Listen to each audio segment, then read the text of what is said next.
नमस्कार, आपण पाहत आहात पुणे लाईव्ह न्यूज. पाहुयात आज दिवसभरातील ठळक घडामोडी. राजगुरुनगर शहरात 56 वर्षीय महिलेच्या गळ्यातील 2.5 तोळे वजनाचे 1,42,000 रुपये किमतीचे मणी मंगळसूत्र शनिवारी भरधाव दुचाकीवरून आलेल्या चोरट्यांनी लंपास केले. राजगुरुनगर येथील वाडा रोड ते तिन्हेवाडी रोडवर सदरची घटना घडली आहे. एका काळ्या रंगाच्या नंबर प्लेट नसलेल्या मोटरसायकलवरील 2 अज्ञात चोरट्यांनी महिलेच्या जवळ येऊन गळ्यात असलेले मंगळसूत्र हिसका मारून ओढून घेऊन पळून गेले. या 2 चोरट्यांच्या विरोधात राजगुरुनगर शहरातील वाडा रोड माळीमळा येथील 56 वर्षीय महिलेने खेड पोलीस ठाण्यात तक्रार दिली आहे. दरम्यान या चोरट्यांचे सीसीटीव्ही फुटेज समोर आले असून त्यावरून खेड पोलीस शोध घेत आहेत. खेड तालुक्यात आसखेड खुर्द येथे भीषण आगीची घटना रविवारी 16 फेब्रुवारी रोजी घडली आहे. SM ऑटो नामक कंपनी येथे लाकडी पॅलेट बनवण्याचे काम करते. रविवारी दुपारी मोकळ्या जागेत ठेवलेल्या लाकडी पॅलेटने अचानक पेट घेतला. सर्व माल या आगीत भस्मसात झाला.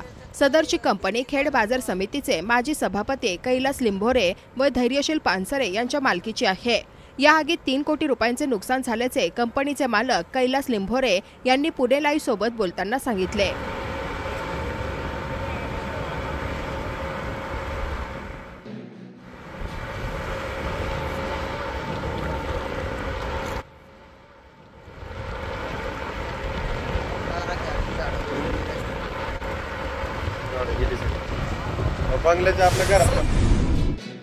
खेड न्यायालयावरील अतिरिक्त ताण कमी होणार आहे, कारण जुन्नर येथे जिल्हा व अतिरिक्त सत्र न्यायालयाच्या इमारतीचे रविवारी 16 फेब्रुवारी 2025 रोजी उद्घाटन करण्यात आले. जुन्नरमधील या न्यायालयामुळे पक्षकारांना खेड राजगुरुनगर येथे जाण्या-येण्याची वेळ तसेच इंधनाची देखील बचत होणार आहे. जुन्नर येथील जिल्हा व अतिरिक्त सत्र न्यायाधीश आणि दिवाणी न्यायाधीश वरिष्ठ स्तर या न्यायालयाचे उद्घाटन न्यायमूर्ती रेवती मोहिते डेरे यांच्या हस्ते झाले. यावेळी उपमुख्यमंत्री तथा जिल्ह्याचे पालकमंत्री अजित पवार, उच्च न्यायालयाचे न्यायमूर्ती संदीप मारणे आदी उपस्थित होते. खेड तालुक्यातील निमगाव खंडोबा येथे नुकतीच माघी पौर्णिमा यात्रा संपन्न झाली. या यात्रेसाठी लांब लांबून लोक बैलगाड्या घेऊन देवदर्शन, नैवेद्य व पारंपरिक पद्धतीने जागरण गोंधळ करण्यासाठी येत असतात. लांब लांबच्या गावातून बैलगाड्यामधून आलेल्या भाविकांचा पुढील काही दिवस याच भागात मुक्काम असतो.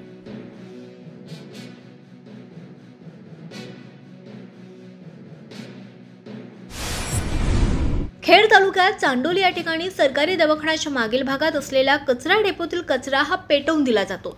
त्यामुळे धुराचे मोठे लोट निघतात आणि त्यातूनच शेजारी राहणाऱ्या लोकांना सुद्धा या धुराचा त्रास सहन करावा लागतो. आणि अशा अनेक तक्रारी आता स्थानिकांनी केल्यात. खेड तालुक्यातील भीमाशंकर तळेगाव या रस्त्याची दुरावस्था झाली आहे. अन्य रस्त्यांच्या तुलनेत हा रस्ता 35 ते 40 किलोमीटर कमी लांबीचा आहे आणि या रस्त्यावरून रोज 200 ते 300 वाहने जातात. मोठमोठ्या बसेसची ये-जा असते, पण रोडची खूप बिकट अवस्था आहे. रस्त्याच्या साईड पट्ट्याही भरलेल्या नाहीत. या रस्त्यावरील तीव्र वळणांमुळे मोठ्या बसेसला वळण घेणे देखील कठीण होत आहे. खेड तालुक्यात मागील काही वर्षात विकासाच्या रांगोळ्यांचे चित्र रंगवण्यात आले, मात्र या रस्त्याची राख रांगोळी जैसे थे असल्याने आता या रस्त्याच्या कामाकडे लक्ष देण्याची मागणी होत आहे. खरपुडी बुद्रुक तालुका खेड ग्रामपंचायतीत सख्या भाऊ बहिणीला सरपंच उपसरपंच होण्याचा मान मिळाला आहे. बाजार समितीचे संचालक जयसिंग भोगाडे हे भाऊ खरपुडीचे सरपंच आहेत, तर बहीण सरस्वती बबन काशीद यांची नुकतीच उपसरपंचपदी बिनविरोध निवड झाली. ग्रामपंचायतीत दोन्ही महत्त्वाच्या पदांवर भावा बहिणीला संधी उपलब्ध झाल्याचे चित्र पाहावयास मिळत आहे. सार्वजनिक वितरण व्यवस्थेअंतर्गत असलेल्या शासकीय धान्य गोदामांची तपासणी करण्याची गरज आहे, कारण खेड तालुक्यातील वाकी संतोषनगर येथील शासकीय धान्य गोदामातील सीसीटीव्ही यंत्रणा मागील अनेक दिवसांपासून बंद पाडण्यात आली आहे. त्यामुळे येथील गैरकारभाराची माहिती होऊच नये अशी व्यवस्था येथे करून ठेवण्यात आल्याचे विदारक चित्र पाहावयास मिळत आहे. धान्य ठेवण्यासाठी पॅलेट उपलब्ध असून देखील सर्रास धान्य खाली जमिनीवर ठेवण्यात येत असते. शासकीय धान्य गोदामात काम करणाऱ्या हमालांचे मागील 9 महिन्यांपासून पगार करण्यात आलेले नाहीत. त्यांचा उदरनिर्वाह कसा चालतो असा गंभीर प्रश्न निर्माण झालाय. रेशन व्यवस्थेला लागलेली कीड कमी होत नसल्याचे चित्र पाहायला मिळत आहे. वाकी येथील शासकीय धान्य गोदामाचे व्यवस्थापक यांच्याशी आमच्या प्रतिनिधींनी संवाद साधण्याचा प्रयत्न केला असता त्यांनी काय सांगितलंय ते पाहूयात. आपल्याकडं खेड तालुक्यामध्ये टोटल स्वस्त धान्य दुकान 192 आहेत. तर त्यापैकी 22 दुकानं हे थेट वाहतुकीने जोडलेले आहेत. त्यांना FCI मधून डायरेक्ट माल येतो. ते त्यांच्या दुकानामध्ये स्टँडर्डाईज करून आपापल्या जसं परमिट आहे त्याप्रमाणे ते उतरवून घेतात आणि उरलेले 170 दुकानं आहेत ग्रामीणचे, त्यांचा माल FCI वरून इथे गोडाऊनला येतो आणि गोडाऊनमधून आपण त्यांना 50-500 स्टँडर्डाईज करून प्रत्येक दुकानाला आपण जसं परमिट प्रमाणे असं काय असेल तसं आपण माल वितरित करतो. इथली CCTV यंत्रणा आपण बघतो ही बंद आहे, ही का बंद ठेवलेली काय प्रकारे? CCTV आपण DSO ऑफिसला वगैरे पत्र वगैरे दिलेले आहे की आम्हाला मंजूर करून द्या, आपण बसवू CCTV वगैरे. आणि तसे बऱ्याच दिवसापासून बंद आहेत, तर आपण त्यांना पत्रव्यवहार केलेला आहे की आम्हाला CCTV वगैरे द्या.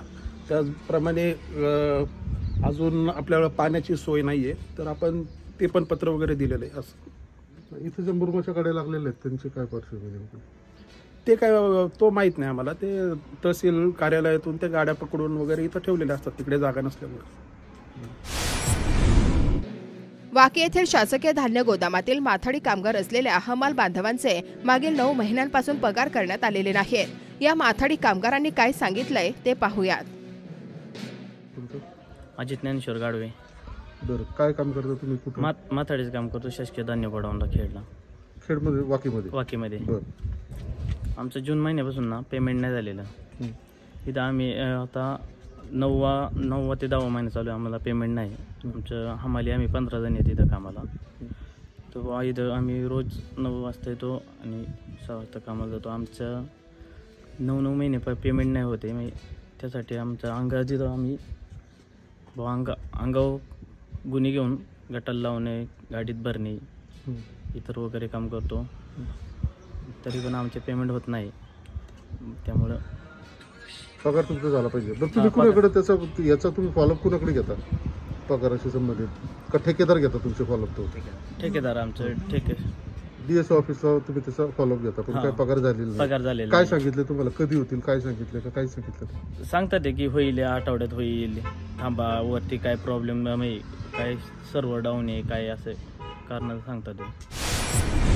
खेड सेज व चाकण MIDC यांना जोडणारा प्रस्तावित चाकण नगर परिषद हद्दीतील पाण्याच्या टाकी शेजारून पुढे पठारवाडी, वाकी, काळोस, निमगाव सेज रस्ता गेले अनेक वर्ष प्रलंबित आहे.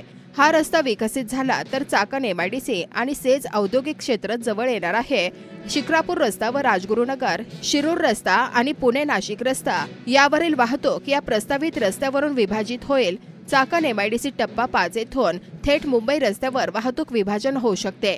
मात्र 7-12 शिक्का मारून 15 वर्षांपेक्षा जास्त कालावधी होऊन देखील रस्ता होत नसल्याची स्थिती निर्माण झाली आहे. त्यामुळे राज्य सरकारने हा रस्ता तातडीने विकसित करण्यासाठी PMRDच्या मदतीने प्रयत्न करण्याची गरज आहे.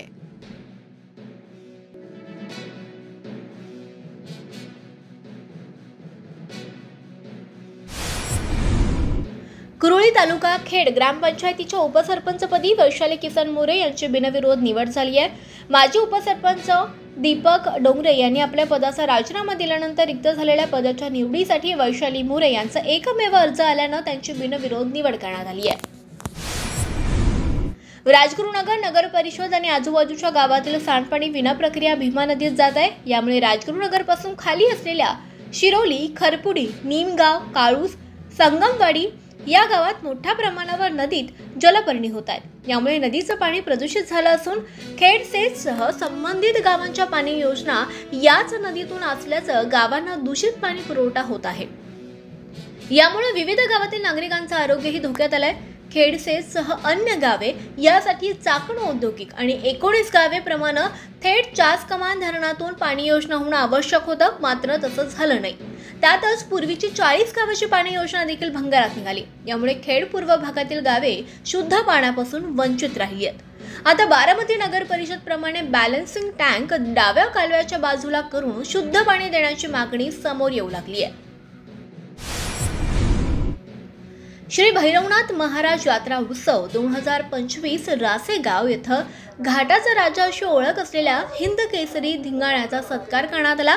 याबद्दलची माहिती स्वप्नील शिंदे आणि विशाल शिंदे यांनी दिली आहे.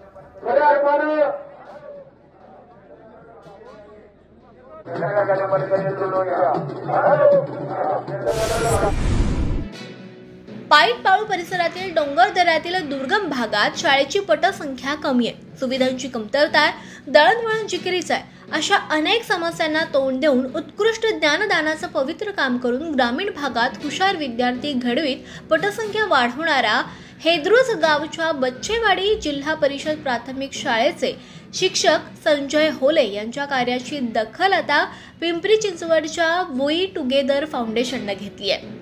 संजय होले यांना आदर्श शिक्षक पुरस्कार प्रदान करण्यात आला आहे.